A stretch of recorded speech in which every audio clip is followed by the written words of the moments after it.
এই শাকটা এমনিতেই খুব টেস্ট, তার ওপর যদি এটা নিজেদের বাড়িতে হয় কোনো রকমের স্বাদ ছাড়া, তাতে যে কী অসাধারণ স্বাদ সেটা যে খাবেন না, না খেলে বুঝতেই পারা যাবে না। সরাসরি গাছের থেকে তুলে নিলাম, তুলে নিয়ে এটা ভালো করে কেটে আর জল দিয়ে ভিজিয়ে নিয়ে জল ঝরিয়ে আমি রেখে দিলাম। কিছুদিন আগে গ্রামের বাড়িতে গিয়েছিলাম, সেখানে এই শাকগুলো হয়েছিল, আমি সেটা রান্না করেছি এবং সেই ভিডিওটা আজকে আমি শেয়ার করছি। দেখুন কি সুন্দর শাকগুলো, খুব নরম এবং খুব কচি। আমি পোস্ত আর কাঁচা লঙ্কা বেটে নিলাম, আজকে শাকের পোস্ত করব। এটা বেশিরভাগ মানুষ বা আমাদের পরিবারের সবাই খেতে খুব ভালোবাসেন।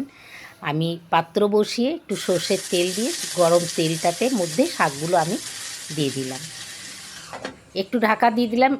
এটাতে বাড়তি জল দিতে হবে না, কারণ শাকটার থেকে জল অনেক বেরোবে। তারপরে আবার লবণ দিয়ে দিলাম পরিমাণ মতো, লবণটা খুব কম দিতে হবে, তা নাহলে বেশি হয়ে যাবে লবণটা। একটু ঢাকা দিলাম।